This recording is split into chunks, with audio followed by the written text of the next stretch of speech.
निजी स्कूलों की मनमानी से अभिभावक परेशान हैं। यहाँ 3 टाइप के दबाव दिए जा रहे हैं निजी स्कूलों द्वारा अभिभावकों को, सीट फुल को लेकर, रीएडमिशन के नाम पर और किताब कॉपी खरीदने के नाम पर। यानी कि हर तरफ से अभिभावकों को घेरा जा रहा है और कहीं ना कहीं से अभिभावकों की जेब पर डाका डालने का प्रयास निजी स्कूलों द्वारा किया जा रहा है। हालांकि आंदोलन उठते हैं, लोग आवाज़ उठाते हैं तो मामले थोड़े दब जाते हैं, लेकिन इनकी मनमानी पर अंकुश नहीं लग पाया है।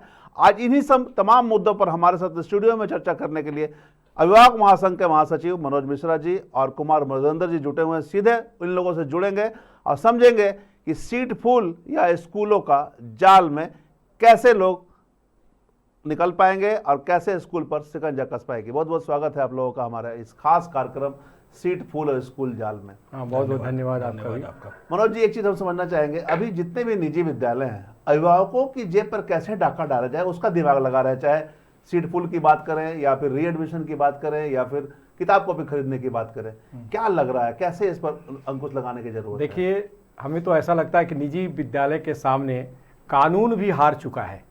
माननीय सर्वोच्च न्यायालय से ऊपर तो कोई कोर्ट नहीं होता। जब माननीय सर्वोच्च न्यायालय ने स्पष्ट आदेश दे दिया है कि क्लास 11 में उसी स्कूल के बच्चों को प्राथमिकता देना होगा, रीएडमिशन की कोई बात नहीं होगी, लेकिन वहां पर रीएडमिशन कराया जाता है, बाकायदा एडमिशन लेना पड़ता है। और जब स्पष्ट आदेश है कि नीचे जैसे 4 से 5, 5 से 6, 6 से 7 जैसे बच्चे जाते हैं और कुछ चार्जेस देकर, केवल ट्यूशन फीस या कुछ चार्जेस देकर बच्चे कंटिन्यू करते हैं, वैसा ही 11th में भी होना है।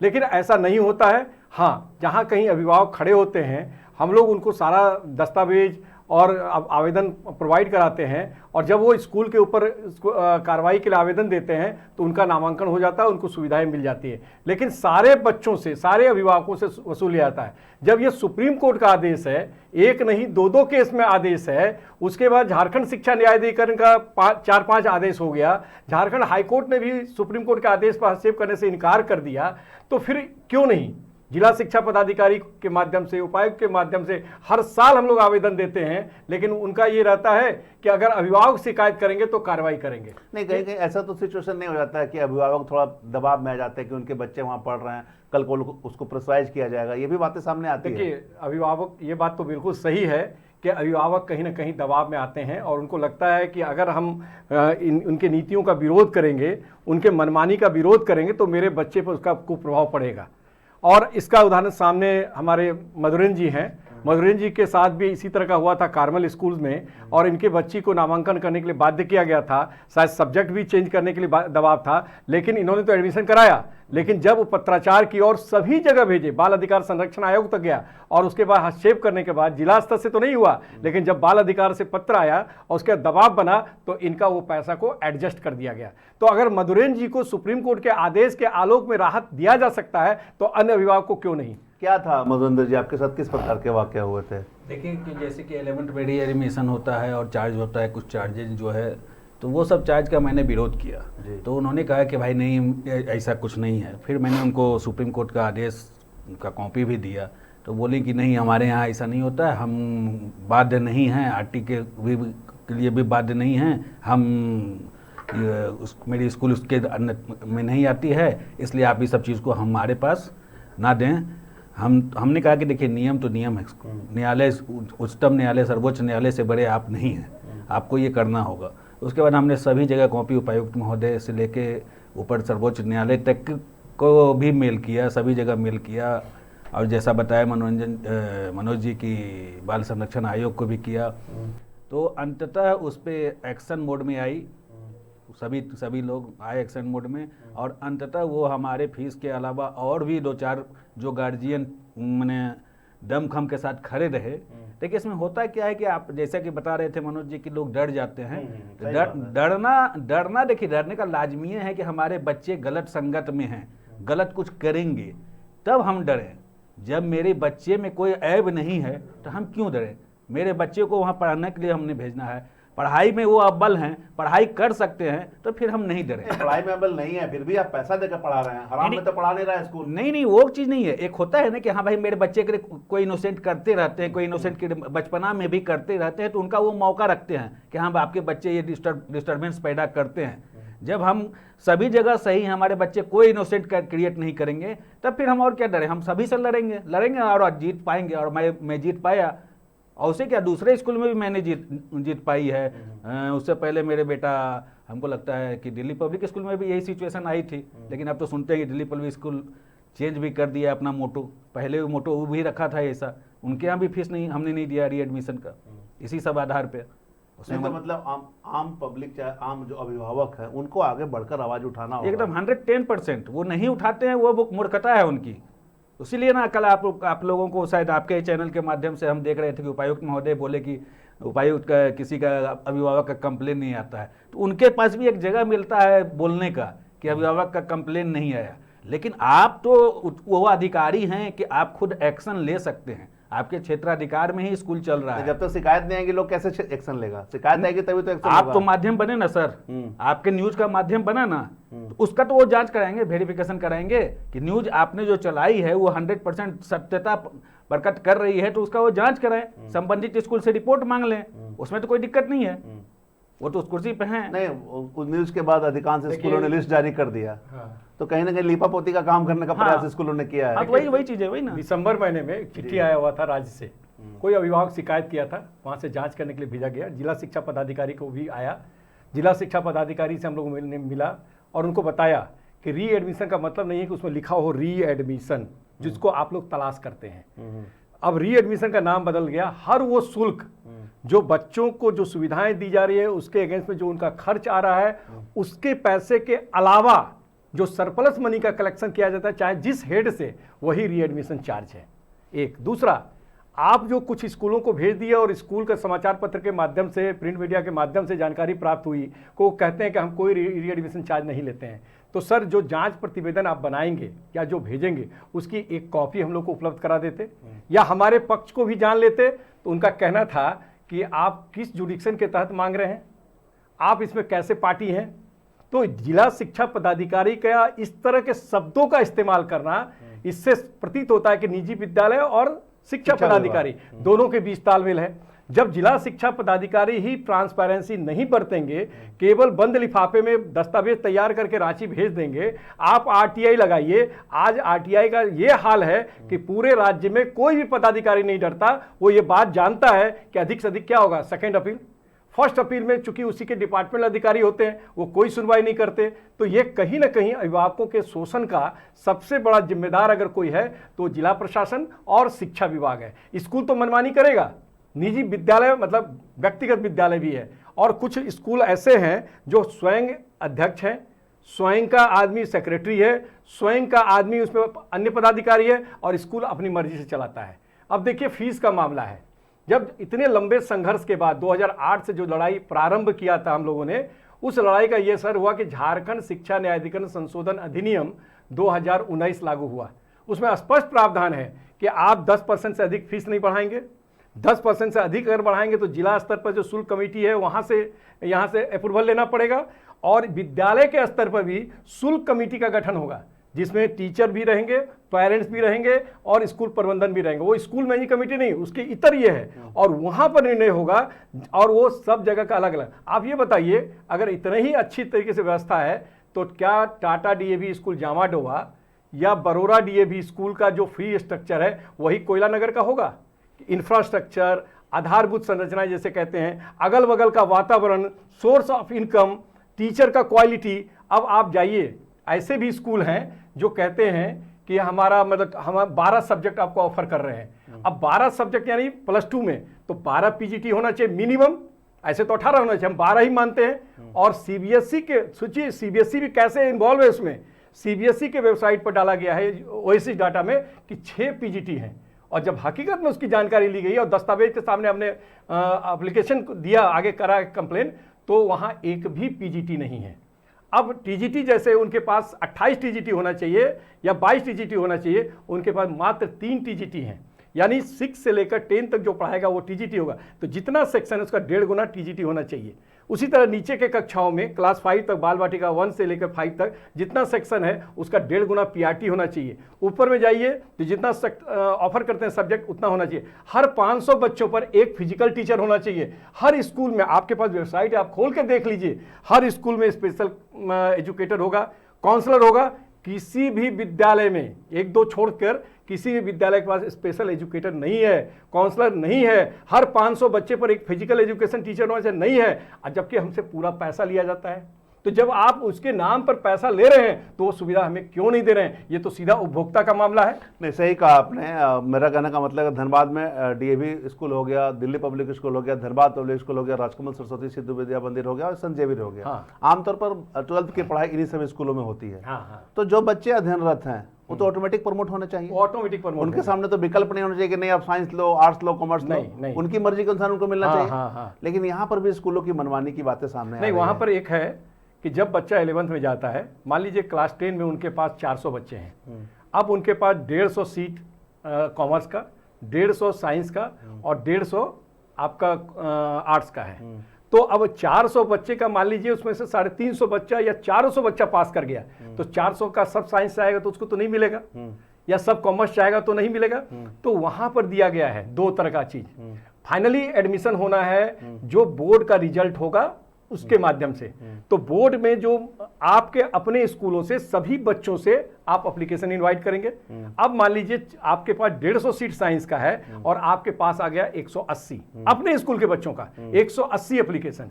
तो पहला 150 जो मार्क्स के आधार पर जो कट ऑफ मार्क्स आप तय करेंगे, जो बोर्ड के साथ टॉप 150 बच्चों को आप साइंस दे देंगे। अगर मान लीजिए 120 बच्चा पास करता है, मतलब एप्लीकेशन आता है और 150 साइंस है, तो आप 120 का 120 को लेंगे केवल पास मार्क्स लाने पर। ये नहीं कि आप उसमें तय करेंगे परसेंटेज। अब रहा 30 सीट, तो बाहर के बच्चों को तब ऑफर करेंगे और बाहर का बच्चा जब आएगा तो इसी तरह मेरिट के आधार पर तय करेंगे। इसी तरह से कॉमर्स का है। अब मान लीजिए 140 एप्लीकेशन आया, 150 सीट आपके पास है कॉमर्स का, तो 140 का सारे के सारे केवल 30% मार्क्स लाएगा तो पास मान के आप उनको ऑफर कर देंगे 10 सीट के लिए बाहर। लेकिन यहां होता क्या है कि जैसे मार्च आया, एग्जाम खत्म हुआ या नहीं हुआ, तुरंत रजिस्ट्रेशन के नाम पर पहले कमाई, उसके बाद एडमिशन के नाम पर कमाई, और जब फाइनल रिजल्ट का बोर्ड आता है, बच्चा फेल कर जाता है या कम मार्क्स आता है तो फिर उसको आप बाहर करते हैं। तो ये बच्चे का मानसिक पर क्या मैंने रजिस्ट्रेशन के नाम पर पैसे लेने हैं? नहीं लेना है, उनको अपने ही बच्चे को ऑफर करना है केवल, और वो भी तो अपने बच्चे जो अध्ययनरत हैं उनसे भी रजिस्ट्रेशन के नाम पर पैसे लेना है उनको? नहीं, कोई चार्ज नहीं, वो उसको कंटिन्यू अपना। ये भी बातें आ रही है रजिस्ट्रेशन के नाम पर पैसे लिए जा रहे हैं। सब इलीगल है। अगर उनके पास ऐसा कोई आदेश है तो उस आदेश की कॉपी लेकर सीबीएसई क्या बोलता है? सीबीएसई स्पष्ट करता है कि जो बच्चा आपके स्कूल में है, अगर बच्चा को रिजल्ट निकलने तक उसको आप कंटिन्यू कर सकते हैं, जो जिस स्ट्रीम में जाना चाहता है उसको लेकर के आप उसका कोई रजिस्ट्रेशन चार्ज नहीं लेना, कोई शुल्क नहीं लेना, कोई शुल्क नहीं लेना। क्या बोलते हैं, क्या गाइडलाइन बोलते हैं? 100% सही बात यही है।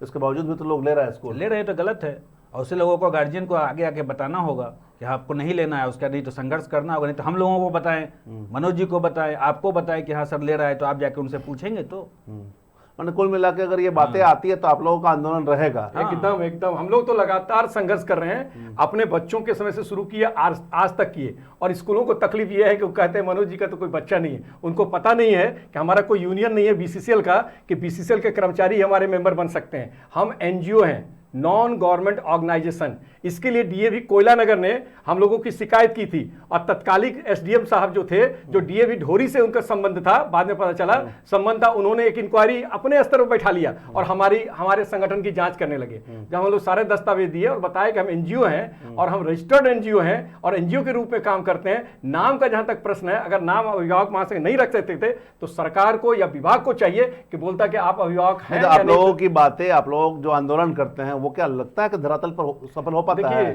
देखिए 100% तो नहीं होता है, लेकिन जितना प्रयास किया जाता है कुछ तो सफलताएं मिलती है। मैंने कहीं ना कहीं निजी स्कूल का स्थानीय लोगों के साथ या विभाग के साथ साठगांठ के कारण समस्या होती है। बिल्कुल यही समस्याएं हैं। इसीलिए चाहे मधुरन जी हो, चाहे मनोज मिश्रा हो, चाहे अन्य जो किसी पॉलिटिकल पार्टी से नहीं हैं, वो स्कूल जाना पसंद नहीं करते। ये जो रीएडमिशन के नाम पर पैसे लिए जा रहे हैं निजी विद्यालयों द्वारा, अभी कुछ नाम चेंजेस करके दूसरे नाम पर लिए जा रहे हैं, इसमें कितनी सच्चाई है? ये कहाँ तक सही होना चाहिए? देखिए, जहाँ तक रीएडमिशन का प्रश्न है, यह तो अब वो विद्यालय भी स्वीकार करता है कि हम नहीं लेते हैं, यानी कि री एडमिशन के नाम पर कोई शुल्क नहीं लेना है। हाँ। लेकिन री एडमिशन की जगह पर नाम बदल कर, मतलब री एडमिशन पर जब से रोक लगा उसके बाद नया नया नाम, जैसे development charge, caution money, annual charge, other activity charge, ये सब नया नया कुकुरमुत्ते के तरह से जैसे उगता है उस तरह से नया नया नाम उग गया, उसके नाम पर पैसा लिया जाता है। तो एक तरह का री एडमिशन चार्ज है। ये क्या नहीं लेना है? नहीं लेना है, मतलब ट्यूशन शुल्क के अलावा, ट्यूशन फी के अलावा कोई शुल्क नहीं लेना है? ऐसा शुल्क आप ले सकते हैं जो सुविधाएं बच्चे को दे रहे हैं। अच्छा। जैसे प्रैक्टिकल, हाँ। प्रैक्टिकल में आपको कुल मिलाकर 1 लाख रुपया खर्च होता है, और प्रैक्टिकल का उस 1 लाख का इस्तेमाल मान लीजिए 100 बच्चा करता है, तो 100 बच्चा 1 लाख से 100 को भाग दे देंगे, जो निकलेगा वो हम पे करेंगे। अच्छा। थोड़ा बहुत 10% आप बढ़ा के ले लीजिए। और स्पष्ट किया गया है कि ये गाइडलाइन है सीबीएसई का? बिल्कुल नहीं, ये इसमें भी दिया हुआ है, जो झारखंड शिक्षा न्यायाधिकरण संशोधन अधिनियम में दिया हुआ है। अच्छा। और इन कोर्ट का कुछ ऐसा आदेश है? हाँ, नो प्रॉफिट नो लॉस पर विद्यालय को संचालन करना है। नो प्रॉफिट नो लॉस का मतलब क्या है? यही कि जितना खर्च है उतना अभिभावकों से लीजिए, और सरप्लस तो सैलरी कहाँ से आएगा शिक्षकों का? वो तो बच्चों पर खर्च हो गया ना। सैलरी का मतलब है टीचर बच्चों को पढ़ाते हैं, तो बच्चों के लिए वो शिक्षक आए, स्पोर्ट्स पर बच्चों को खिलाते मतलब हैं। जितना खर्च हो शिक्षक का सर्विस शिक्षक लेकर हुआ, इंफ्रास्ट्रक्चर हुआ, स्पोर्ट्स हुआ, इससे इतर नहीं होना चाहिए। इससे इतर नहीं, जो एक्सपेंसेस है उससे 10 क्या बोलेंगे मधुरेंद्र जी? 10 से 15% बढ़ा करके आप ले सकते हैं। नियमतः यही है ही। अब उसको दिग्भ्रमित करने के लिए वो कोई एस्टेब्लिशमेंट चार्ज या कुछ भी ले आते हैं, जो कि न्याय संगत कहीं से नहीं है और 100% गलत है। तो आप लोग जब आवाज उठाते हैं फिर ये आवाज उठाएंगे आप लोग? 100% उठाएंगे। हमारे पास अभिभावक तो है, अभिभावक आगे बताएं तो क्या सर। अगर अभिभावक नहीं भी बताएंगे तो आप लोगों का ये मुद्दा उठेगा? हम तो एक मुद्दा उठा के ले जाके माननीय के पास भेजेंगे, ट्वीट के माध्यम से, मेल के माध्यम से ये जानकारी उनको उपलब्ध कराएंगे कि ऐसे ऐसे न्यूज चैनलों में खबर आ रही है और लोगों का खबर है, ये आप इस पे लग रहा है कि जांच होगा। देखिए जांच हर एक बिंदुओं पे होती है, वो जाके बाद में अटक जाती है, क्योंकि केंद्र से लेकर राज्य सरकार तक इन लोगों का साठगांठ रहता है प्राइवेट स्कूल वाले का। कहीं ना कहीं अपना वो साठगांठ बना के रखते हैं, इसलिए वो लोग इतना भी बेफिक्र होकर चलते हैं कि मैंने आप लोगों का आंदोलन रहेगा। एक सवाल और है, एक मुद्दा लगातार उठ रहा है, स्कूलों के द्वारा जो किताब को भी खरीदने की बातें आ रही है उसमें समस्या हो रही है। पहले क्या होता था, हम लोग अपने भाई का किताब पढ़ लेते थे, हाल के दिनों में लोग पढ़ते, लेकिन अभी क्या हर साल स्कूल किताब कॉपी चेंज कर दे रहा है और लोगों को मजबूर हो जा रहा है और सब जगह मिल नहीं रहा है। क्या लग रहा है कहाँ तक सही है? देखिए, जहाँ तक किताब कॉपी का मामला है, केंद्र सरकार हो, राज्य सरकार हो, हमारा माननीय न्यायालय हो, या एनसीईआरटी हो, या सीबीएसई हो, ये सब यहाँ पर असफल हैं। सीबीएसई भी जहाँ तक है एकदम हौच-पौच की स्थिति पैदा करके रखा है, कहीं पर कुछ बोलता है, कहीं पर जाके कुछ बोलता है। लेकिन सीबीएसई का रूल क्या है? देखिए, सीबीएसई स्पष्ट करता है कि एनसीईआरटी के किताब को ही आप प्रिस्क्राइब करिए और उन्हीं किताबों को चलाइए। लेकिन कुछ मामले में अगर अलग किताब लेते हैं तो आपको एक अपने वेबसाइट पर इस बात का डिक्लेरेशन देना है मैनेजर और प्रिंसिपल के सिग्नेचर से कि जो किताब हम चला रहे हैं उसके सारे विषय वस्तु बिल्कुल उचित है, सही है, गलत होने पर हम जिम्मेवार होंगे। नहीं तो क्या हर साल किताब चेंज होने हैं? नहीं, अब हम आपको बताते हैं, जब एनसीईआरटी के मापदंडों को आधार माना गया है, तो जब एनसीईआरटी एक ही किताब को 5 साल, 7 साल, 10 साल तक चलाती है, कोई परिवर्तन नहीं करती है, तो फिर निजी विद्यालय को प्राइवेट पब्लिकेशन के साथ मिल करके एक विषय वस्तु किसी एक बुक्स में 1-2 टॉपिक को बदल करके पूरे टॉपिक को बुक्स को खरीदने के लिए जो बाध्य किया जाता है, ये अधिकार उनको कहाँ से मिलता है? तो ये कहीं ना कहीं अधिकार मिलता है हमारा प्रशासनिक जो क्षेत्र है, चाहे वो सीबीएसई हो, आईसीएसई हो, जिला प्रशासन हो, राज्य सरकार हो, केंद्र सरकार हो, सीबीएसई हो, इन लोगों से। क्योंकि इन लोगों को जब हम लोग शिकायत करते हैं तो कोई कार्रवाई अगर देखिए ईमानदारी से आ जाए और सचमुच बच्चों का डेवलपमेंट के लिए अगर हमारा जिला प्रशासन से लेकर केंद्र सरकार, राज्य सरकार सब प्रतिबद्ध हो जाए और राइट टू एजुकेशन एक्ट को सही मायने में लागू कराने का प्रयास अगर हो, तो ये सारी समस्याएं समाप्त हो सकती है। क्योंकि कॉमर्शियल एक्टिविटीज ना केवल स्कूल के परिसर में बल्कि स्कूल के आसपास के क्षेत्र में भी प्रतिबंधित है। कितना दायरा होना चाहिए? देखिए, कम से कम 1 किलोमीटर, कल का भी पेपर में आया हुआ है।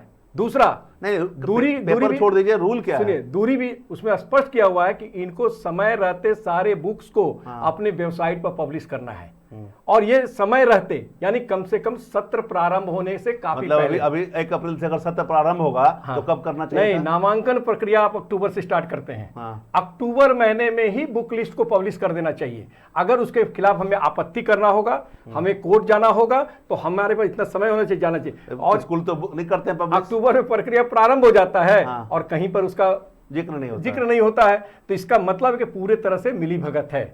आप देखिएगा। अच्छा, आप एक चीज और समझना चाहेंगे। आप बता रहे थे कि गाइडलाइन जो सीबीएसई का है कि स्कूल के मतलब 1 किलोमीटर के दायरे में दुकान नहीं होना चाहिए किताब का, हाँ। जो खास करके उस स्कूल का किताब बेचे। हाँ। तो अगर ऐसा होता तो कहीं ना कहीं ये वायलेशन है। एकदम वायलेशन है।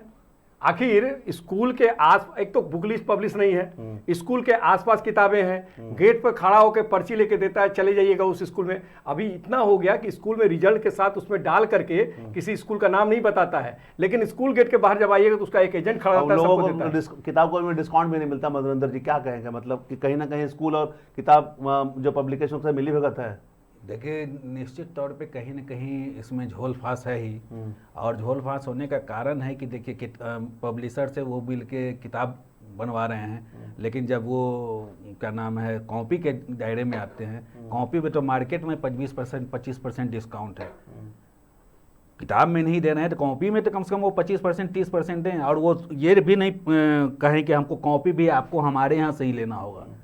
ये भी जो स्कूल कहता है कि हाँ इस पेज वाला औसा चाहिए, 4 लाइन वाला चाहिए, 3 लाइन वाला चाहिए, यही कंपनी चाहिए, ये सब प्रतिबंध जो लगा हुआ है ये बेवजह का लगा हुआ है। और स्कूल में अगर लगा हुआ है तो हम लोग तो अपने बच्चे को, मोनोपोली पर भी तो कंट्रोल होना चाहिए। अगर एक ही जगह किताब मिलेगा तो डिस्काउंट क्यों करेगा? देखिए, 2008-9 में झारखंड शिक्षा न्यायाधिकरण का जो फैसला आया था, माननीय उच्च न्यायालय सर्वोच्च न्यायालय के आदेश के आलोक में ही आया होगा, काफी बहस हुई थी और उसमें इन सभी चीज़ों पर प्रतिबंध लगा दिया गया था। ठीक है। और हर जिला में उपायुक्त की अध्यक्षता में एक कमेटी का गठन करने का आदेश दिया गया था, जिसमें जिला शिक्षा पदाधिकारी को अपना प्रतिनिधि बना करके हमारे जिला में भी हुआ था। लेकिन तत्कालीन जो हमारे जो जिला शिक्षा पदाधिकारी थे राजकुमार प्रसाद सिंह, वो यहाँ से ट्रांसफर हुए और वो कमेटी कहाँ चली गई उसका पता ही नहीं। तो कहने का मतलब है कि ये झारखंड शिक्षा न्यायाधिकरण का फैसला भी तो एक तरह से कानूनी फैसला था, और उस समय तत्कालीन जो जस्टिस थे, रिटायर्ड जस्टिस हाई कोर्ट जो चेयरमैन थे, वो खुद घूम घूम करके कई स्कूलों के मामले में जानकारी एकत्रित करके उसको डाले थे। तो अभी क्या करना चाहिए? प्रशासन को क्या करना चाहिए? विभाग को क्या करना चाहिए? प्रशासन को तुरंत झारखंड शिक्षा न्यायाधिकरण के आदेश के आलोक में कमेटी गठित करें, टोल फ्री नंबर या ईमेल सार्वजनिक कर दें, उस पर उनको शिकायतें प्राप्त होगी, और उन शिकायतों को अगर अभिभावक चाहता है कि इसको गोपनीय रखा जाए तो उसको गोपनीय रखते हुए उस विद्यालय के ऊपर में जांच करके कार्रवाई करनी चाहिए। तुरंत भगदड़ मचेगी। और डिनोवली और कार्मल जैसे विद्यालय राजकुमार प्रताप सिंह के भय से स्कूल कैंपस से किताब कॉपी बाहर कर दिया था, और उन किताबों पर मैंने भी उस पर लिया था 20% का डिस्काउंट। नहीं, अभी भी जो किताब कॉपी खरीदाने की बारी आ गई है, क्योंकि अब अप्रैल का महीना है, तो जो लोग खरीद रहे होंगे किसी निजी विद्यालय द्वारा कहीं बिक्री हो रहे होंगे, तो उसमें क्या करेगा लोग? देखिए, मजबूरी में तो खरीदना पड़ेगा। जिला प्रशासन अगर चाह लेगा ना, तो यही विद्यालय प्रिंसिपल या मैनेजमेंट को जो परसेंटेज देता है, हमें तो जानकारी जहां तक मिल रही है, जो हमें जानकारी है अपने स्तर से, वो 40 से 50% है, उनका परसेंटेज घट जाएगा। ठीक है, और अगर 20 से 25% भी परसेंटेज घटाए तो 25% किताब में अभिभावकों को राहत मिल जाएगा।